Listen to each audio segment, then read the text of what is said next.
Hey, my loves, what's up, magical people? Hope everyone is doing good. I wanted to check in really quickly and share with you some items that I picked up today. I thought these items are very inexpensive and super duper helpful for setting up your prosperity altar. Maybe if you're doing some clearing or cleansing or banish work and you're on a budget. I know for one, I'm on a budget and I don't believe that practicing your magic or having spiritual supplies should cost a whole lot of money. You shouldn't have to run out and buy a whole bunch of stuff, and some things can be purchased and then be reused in the future. I talked to a lot of people. In fact, spoke to someone today and she said to me, well, I don't have the money to buy all the things in your money drawing video to do the spell, so I don't know what I'm going to do. And I'm like, the videos are a guide, right? So I asked her, I said, well, oh, hi, everybody. Hey, Andrea. Hi, Vicky. I asked her, like, okay, where do you live? She lives somewhere in Pennsylvania. I'm like, is there a dollar store near you? She's like, yeah, down the street. Do you have $3? She's like, yeah. I said, okay, can you buy a pack of candles? Like a single candle or a pack of candles? She's like, well, yeah. Okay, can you buy some cinnamon powder? She's like, cinnamon powder? Like, yeah, you know, cinnamon powder. She's like, yeah, I have cinnamon powder. Okay, can you buy a pen and paper? She's like, I have a pen and paper. Boom, sweetheart, you have a money spell. Write your name on the pen and paper, put some cinnamon powder on that candle, write down the amount of money you need, and that cost you $1. And that $1 is going to multiply into 50 or 100 or 300 or whatever it is that you need, right? So the purpose of this is just to show you guys some items that some people may tend to overlook or not realize how they can be utilized and incorporated into their practice. When I go into pretty much everywhere, I see things from a different perspective, like a lot of you that practice magic do. So what one person will walk by and overlook in a store, I'm like, boom, hell yeah, money spell right there, banish work, put this on the altar. Now, typically, a lot of you that have been following me know I do a prosperity altar every year for harvest season because that's what the time of abundance. Hi, everybody. Thanks for the hearts, you guys. Oh, those are so cute.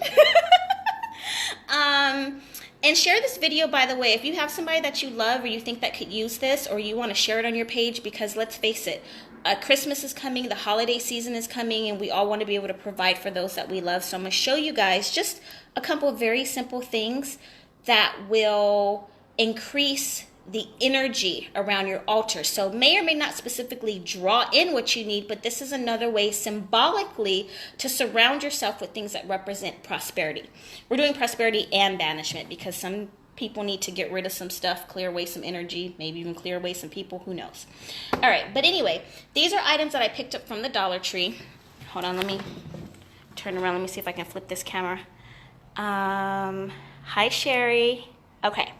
So, again, these are little things that people may look over at the dollar store and not think too much of it. And it's like, no, you can use this. So this is, I picked this up today. I know all of you have probably seen it. This is just a green, I want to say this is maybe from a pine tree. I don't know my trees very well. But this, to me, this is a green money bowl. This symbolizes prosperity. And what I would do is I would fill this up with, you can use some counterfeit money.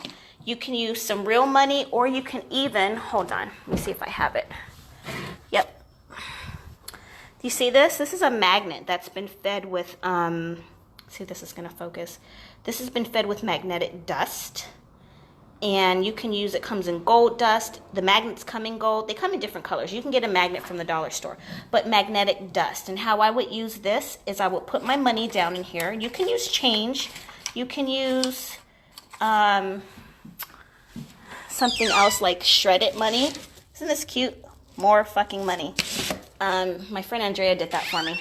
But you can use things, okay? You can draw yourself a check. Monopoly money. I don't care, as long as it symbolizes prosperity. Drop your magnet on there. Put your name on a piece of paper and put it under there, and then continue to feed it with magnetic sand, or place another, if you're going to use actual currency, place $1 under it. Throw some change in there every couple of days under your magnet to symbolize money being drawn to you. You're using green. You're working with color magic. You're using a leaf. If you think about it, trees, what do? They shed every autumn, and then they regrow. They grow their leaves back. Fruit reproduces. So this is a symbol of you reproducing what you're sending out. Does that make sense? So you guys following me, or am I going? Let me know if I'm going on a tantrum. Comment down if you guys are following where I'm at. Okay, so that's one way to use this. This is $1. You don't necessarily have to have a candle, but if you really wanted to get jiggy with it, watch this. You got this in here, right? You got your magnet, or maybe you don't. Maybe you have some herbs. Maybe you have some cinnamon and some allspice and some nutmeg, and you got your little petition paper, and then boom, you just put your money candle in there. Wow, look at that. Hi Tara, hi Vicky. What do you know? You just amplified your money ritual. You just triple increase with this one single candle, and it doesn't have to be a money candle. Okay, let's go back to the Dollar Tree for a second. Let's just pull us one of these out. One of these, plain old simple green candle, okay? Or let's pull one of these out. It can be the simplest. You could even use a little tea light candle, but now you have combined your money drawing. Now this is dedicated on your altar for prosperity. You've put your money in there, and now you've got your candle going. The more you manipulate your items, the more work, the more effort, the more thought and energy you put into it, the stronger your ritual will be. This right here is $2. I think everybody has some cinnamon at home. If you don't, you should get some. Okay? You can get a pack of these from the dollar store. Like 4 in a pack, 8 in a pack. Buy the long ones and cut them in half. Now you went from having 2 candles to having 4 candles. That costs $2. Everyone has some loose change sitting around. I know you do. Okay, moving on. Okay, I'm trying to look at some of these questions. Someone mentioned using play money draws fake money. They claim to keep finding toy money. Well, that's because that's the energy that they put out. They weren't focused on their ritual. You can use play money to symbolize real money. So I don't know. Somebody went wrong on that one. That's never happened to me. Now these, something else people will walk by in the Dollar Tree and look over them. Oh, little fall decor, no big deal, right? Pumpkins, squash, symbolize prosperity. And the reason why I'm showing these is because if you are on a budget, if you live in an area that maybe getting certain type of produce isn't an option, maybe you don't want to have to spend money year after year after year to redo your prosperity altar during harvest season. These are reusable. It's all about energy. It's all about symbolism, okay? I put fresh and real pumpkins on my altar. I put apples on my altar, oranges on my altar, but those things tend to perish. So I like to incorporate things that I know that I can use that still represent money. There's wheat on here. Yes, should you use things that are alive? You can, if that's within your means. If it's not within your means, don't stress yourself out. It will still be effective. Intention is effective, okay?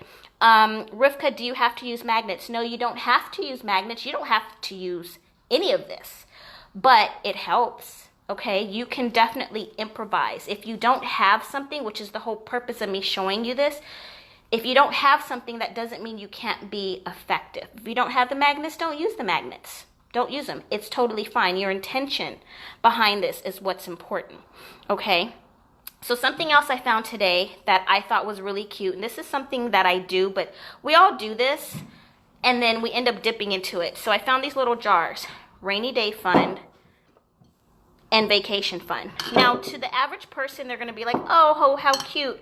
You know, one person may buy them and never use them, or someone may use them and just, you know, throw change in it and dip out of it. But I like these to go on the prosperity altar. Why? What's the hardest thing for most people to do? Okay, I'll speak for myself. Saving money. And us women, if you guys are like me, I have a shopping addiction. Saving money is virtually impossible.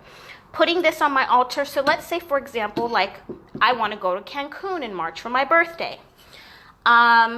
And this is just an example. Maybe you want to go somewhere. Maybe you want to take a family trip. Maybe you want to take your kids to Disney World. Maybe you want to propose to your spouse. Maybe you want to go finally on that honeymoon, or you want to do something that you've never been able to done before. Are you going to save up enough money in this jar to make that happen? Probably not. But symbolically, is this a way of you signaling to the universe, hello, I want the funds for this? Absolutely. And then you have to use it. It can't just sit there. Start putting your money in here. Doesn't matter that you only save $20 in change. It is the principle and the symbolism behind it. You want to get jiggy with it? Throw a money candle on top. Boom. How about that? Put a magnet in there. You want your money to grow to pay for your vacation. You want the rainy day fund, so when you get fired and you got to pay your rent the next day, you got the money in there. You guys see what I'm saying? Okay.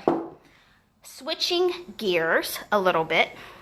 Now, usually I don't show these things until it gets closer to Halloween, and I hate the watered down, cartoony, mockery that they make of what the actual symbolism for the holiday is. However, I do enjoy being able to collect my witchy supplies from the dollar store. These little coffins, rest in peace, they have all kinds, and I like these for multiple reasons. Now, one, if you're doing some banish work, maybe you want to banish your bad luck. Maybe you want to banish, maybe you have an annoying somebody in your life, coworker, mother-in-law, the other person, whatever. Maybe you have some things about yourself, some bad habits that need to be put to rest finally. You know what I'm saying? You're trying to change the person that you are. Maybe you've got a fucked up roommate and they need to go and they won't leave because they pay their rent. Whatever the case may be, put them in the coffin. Now, no, this does not have to symbolize bringing death upon a person, although it could be used for that, especially if you combined it with a doom candle, but that's not what we're talking about today.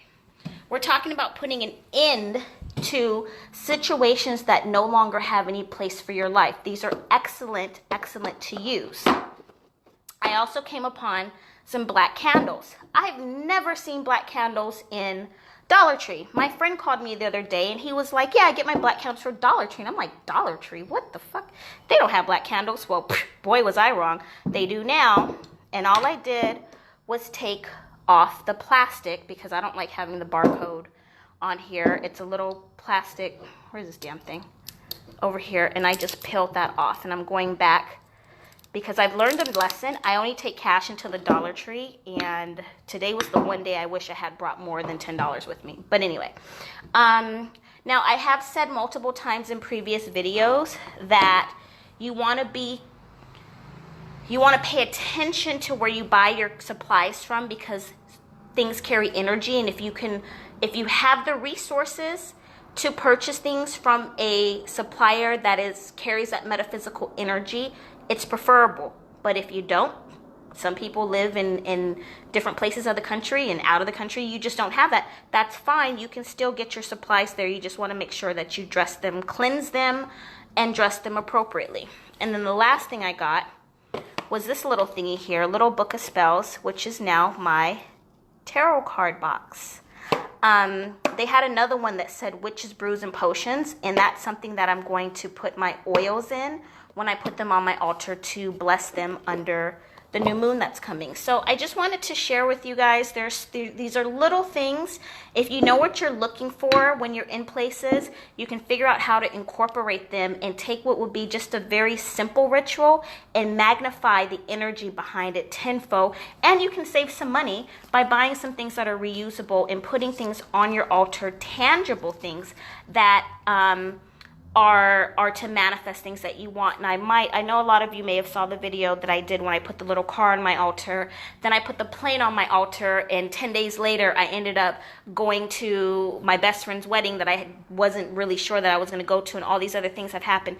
So if you guys want me to do another video on putting some tangible items on your altar, I'll show you one last thing and then I gotta go.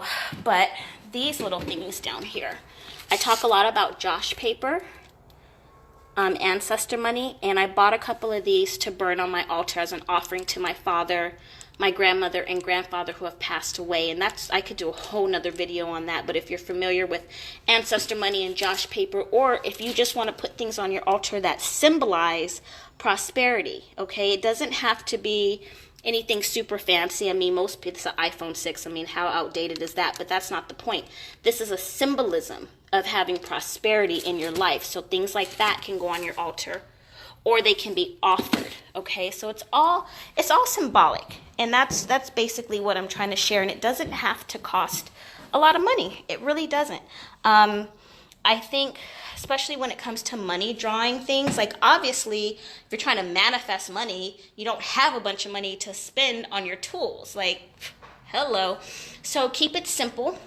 Keep your eyes open. If you find something that you think you can use, pick it up. Don't worry about spending that $1 or $2 because you're utilizing this to multiply. And when you spend that money on your altar tools, the universe sees that and it will be returned to you over and over and over again. Okay, Rivka, I will definitely do the video on tangible items. I can't commit to a date, but it'll be before the weekend's out. I can tell you that for sure, especially because we just had a full moon. I'm cleaning and rearranging my altar. And if you guys do want to see how I do my prosperity altar this year for harvest season, I will happily share that with you guys. Hi, Marcia. All right, thank you. I hope this has been helpful. I try to share little things as I come across them. I really hope this has been helpful for you guys. I love you, love you, love you. I love all of you. Let me know if you have any questions. Please share this video, and I will talk to you guys soon. Peace and blessings. Good night.